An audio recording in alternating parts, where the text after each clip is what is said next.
नमस्कार, SPT news में आपका स्वागत है। पेश है 6 नवंबर गुरुवार दोपहर 3:15 बजे राजस्थान के विभिन्न शहरों की 15 बड़ी खबरें। राजस्थान के कृषि मंत्री किरोड़ी लाल मीणा ने बुधवार देर रात बीकानेर के नापासर गांव में एक फैक्ट्री में छापेमारी करते हुए करीब 1.5 लाख लीटर इंडस्ट्रियल ऑयल बरामद किया है। इस दौरान फैक्ट्री में एक पलंग के नीचे बॉक्स में 15 लाख रुपए कैश भी बरामद किया। नापासर पहुंचने से पहले मंत्री मीणा ने संभागीय आयुक्त विश्राम मीणा को अधिकारियों की एक टीम नापासर भेजने के आदेश दिए थे। मंत्री मीणा को नापासर में बड़े पैमाने पर नकली बायोडीजल का स्टोरेज होने की सूचना मिली थी, जिसके आधार पर उन्होंने खुद पहुंचकर कार्रवाई को अंजाम दिया। जयपुर विकास प्राधिकरण की प्रवर्तन शाखा ने अतिक्रमणकारियों पर एक बार फिर बड़ी कार्रवाई की है। साथ ही करोड़ों रुपए की बेशकीमती जमीन को अतिक्रमण मुक्त करवाया है। जेडीए ने आगरा रोड पर स्थित सुमेल क्षेत्र के जोन 10 में इकोलॉजिकल जोन के तहत कार्रवाई करते हुए 69 बीघा जमीन से अतिक्रमण हटाया। साथ ही सुमेल व बेनाडा की ढानी में विकसित की जा रही 2 नई अवैध कॉलोनियों को भी नष्ट किया गया है, जहां बिना स्वीकृति व भू रूपांतरण के सड़कों और प्लॉटों की बाउंड्री बनाई जा रही थी। भीलवाड़ा में खाटू श्याम जी के दर्शन कर लौट रहे परिवार की बुलेरो गाड़ी हाईवे पर पुल की सुरक्षा दीवार से टकरा गई। हादसे में पति पत्नी की मौके पर मौत हो गई, जबकि बेटा, बहू और 2 पोते रूप से घायल हो गए। पुलिस ने घायलों को अस्पताल में भर्ती करवाया है। हादसा आसीन नेशनल हाईवे 148 पर गुरुवार सुबह 5:30 बजे हुआ। शंभूगढ़ एसएचओ मोतीलाल रायका ने बताया, कार सवार सभी लोग खाटू श्याम जी दर्शन करने गए थे। राजस्थान में अपराधियों से मिलीभगत करने वाले पुलिसकर्मियों के खिलाफ सीधी कार्रवाई होगी। राजस्थान पुलिस ने इसके लिए विशेष व्हाट्सएप नंबर और ईमेल आईडी जारी किए हैं। इसके जरिए अपराधियों से मिलीभगत या लिप्तता की शिकायतें सीधे प्राप्त होगी। कोई भी नागरिक गोपनीय रूप से पुलिसकर्मियों या अधिकारियों के खिलाफ शिकायत दर्ज करवा सकता है। पुलिस मुख्यालय का उद्देश्य है कि विभाग के भीतर पारदर्शिता लाई जाए और भ्रष्टाचार या अपराधियों से साठगांठ के मामलों पर त्वरित कार्रवाई हो। केंद्रीय माध्यमिक शिक्षा बोर्ड ने सत्र 2025-26 के लिए 10वीं और 12वीं की बोर्ड परीक्षाओं की फाइनल तिथियां जारी कर दी है। दोनों कक्षाओं की परीक्षाएं 17 फरवरी 2026 से शुरू होगी। कक्षा 10वीं की परीक्षाएं 10 मार्च 2026 को समाप्त होगी, जबकि 12वीं की परीक्षाएं 9 अप्रैल 2026 तक चलेंगी। पहली बार परीक्षा शुरू होने से 110 दिन पहले तिथियां जारी की गई है, ताकि विद्यार्थियों को पर्याप्त समय मिल सके। इस फैसले से राजस्थान के सीबीएसई के छात्र खुश हैं। अगर आप अपने परिवार के किसी सदस्य या दोस्त को छोड़ने के लिए रेलवे स्टेशन जा रहे हैं, तो आपको स्टेशन के बाहर उन्हें टाटा गुड बाय कहना होगा और प्लेटफॉर्म तक उनके साथ नहीं जा सकेंगे। इसका कारण यह है कि रेलवे ने दिल्ली के नई दिल्ली, दिल्ली जंक्शन, आनंद विहार टर्मिनल और आनंद विहार हॉल्ट स्टेशन पर प्लेटफॉर्म टिकट बेचना बंद कर दिया है।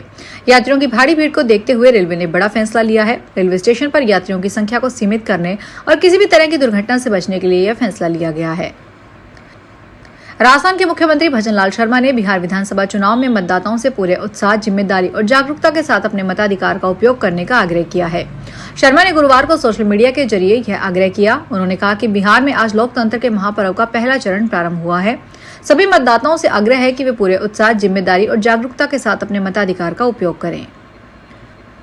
जयपुर के एसएमएस ट्रॉमा सेंटर में अब सिर्फ ट्रॉमा मरीजों को ही प्राथमिकता दी जाएगी। एसएमएस प्रशासन यहां संचालित होने वाली दूसरी यूनिट्स को अब यहां बंद करने का विचार कर रहा है। एसएमएस ट्रॉमा सेंटर के बेड पर कई मरीज ओपीडी से आकर भर्ती होते हैं और लंबे समय तक भर्ती रहते हैं। इन मरीजों को अब एसएमएस ट्रॉमा सेंटर में भर्ती नहीं किया जाएगा। जयपुर का एसएमएस ट्रॉमा सेंटर वर्तमान में राजस्थान में ही नहीं बल्कि उत्तर भारत का सबसे बड़ा ट्रॉमा सेंटर है। यहाँ एक साथ 240 से ज्यादा बेड और 7 ऑपरेशन थिएटर की व्यवस्था है। उत्तराखंड में स्थित पंच केदारों में तीसरे केदार भगवान तुंगनाथ के कपाट आज सुबह 11 बजे 179 दिनों के लिए बंद कर दिए गए हैं। रुद्रप्रयाग जिले में यह मंदिर भगवान शिव को समर्पित है और इसे 1000 साल से भी अधिक पुराना माना जाता है। आज अल सुबह से ही तुंगनाथ धाम में कपाट बंद करने की पारंपरिक तैयारियां शुरू हुई। धार्मिक अनुष्ठानों के बाद सुबह 11 बजे मंदिर के कपाट श्रद्धालुओं के लिए पूरी तरह बंद कर दिए गए। हिमाचल के 3 राज्यों जम्मू कश्मीर, उत्तराखंड और हिमाचल में बर्फबारी शुरू हो गई है। जम्मू कश्मीर के बारामूला में गुलमर्ग व्हाइट वंडरलैंड में बदल गया है। उत्तराखंड में बद्रीनाथ, केदारनाथ धाम भी बर्फ से ढक गए हैं। हिमाचल प्रदेश के ऊंचाई वाले इलाकों लाहौल और स्पीति में और किन्नौर, कुल्लू में ताजा बर्फबारी हुई, जिससे तापमान में गिरावट हुई है। देश भर से लोग बर्फबारी का नजारा देखने पहुंच रहे हैं। तांबो में पारा -2.2, कुसुममेरी में -1.8 और केलांग में 0.4 दर्ज किया गया है। छुट्टियों की प्लानिंग करने वालों की जेब पर इस बार जोरदार असर पड़ने वाला है। क्रिसमस और न्यू ईयर से पहले ही एयरलाइन कंपनियों ने टिकट दरें बढ़ाकर यात्रियों की उड़ान को महंगा बना दिया है। बता दें कि जयपुर से जैसलमेर, उदयपुर और गोवा जैसे पसंदीदा टूरिस्ट डेस्टिनेशन की सीधी उड़ानों का किराया दिसंबर के आखिरी हफ्ते में अब 15 से 20 हजार रुपए तक पहुंच गया है। वहीं दुबई और बैंकॉक जैसे इंटरनेशनल उड़ानों के किराए में भी तेज बढ़ोतरी दर्ज की जा रही है। राजस्थान के किसान कम निवेश में अपनी सिंचाई की लागत में कटौती कर सकते हैं। प्रदेश सरकार सोलर पंप योजना के तहत खेत में सोलर पंप लगाने पर 60% तक की भारी सब्सिडी दे रही है। इस कदम से किसानों की बिजली पर निर्भरता कम होगी। इस योजना के तहत अनुसूचित जाति और अनुसूचित जनजाति से आने वाले किसानों को सब्सिडी के अलावा 45,000 रूपए की अतिरिक्त सब्सिडी भी दी जाएगी। इससे आर्थिक रूप से कमजोर किसानों पर पड़ने वाला बोझ काफी कम हो जाएगा। घाटगेट से जयपुर सेंट्रल जेल में बंदियों के पास मोबाइल फोन मिलने का सिलसिला जारी है। जयपुर सेंट्रल जेल में सितंबर से अब तक कुल 53 मोबाइल फोन बरामद किए जा चुके हैं। पुलिस के अनुसार जेल प्रहरी राजवीर सिंह ने लालकोठी थाने में मामला दर्ज करवाया कि वार्ड नंबर 2 की बैरक नंबर 3 में तलाशी के दौरान एक मोबाइल मिला। पूछताछ में खुलासा हुआ है कि बंदी मनोज, विजयपाल और महेंद्र इस मोबाइल का उपयोग करते थे। पुलिस ने तीनों के खिलाफ मामला दर्ज करके जाँच शुरू कर दी है।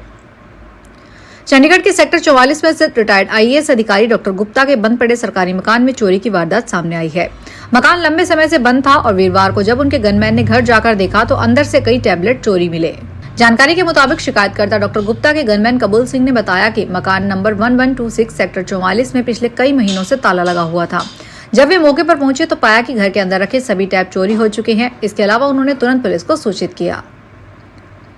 बेंगलुरु के एक ठगी का ऐसा मामला सामने आया है जिसमें एक बुजुर्ग को प्यार भारी पड़ गया और उनके साथ 32 लाख की ठगी हो गई। 63 साल के व्यक्ति के साथ ऐसा ही हुआ। प्यार की तलाश में उन्होंने व्हाट्सएप पर एक महिला से दोस्ती की, लेकिन नतीजा हुआ कि उन्होंने 32 लाख गंवा दिए। मीडिया रिपोर्ट्स के अनुसार पीड़ित व्यक्ति को एक एलीट डेटिंग सर्विस का मेंबर बनाकर संपर्क किया गया। उनसे कहा गया कि यह सर्विस उन्हें हाई सोसाइटी महिलाओं से मिलवा सकती है। इसके लिए सबसे पहले बुजुर्ग ने करीब 1950 रुपए का रजिस्ट्रेशन चार्ज मांगा गया।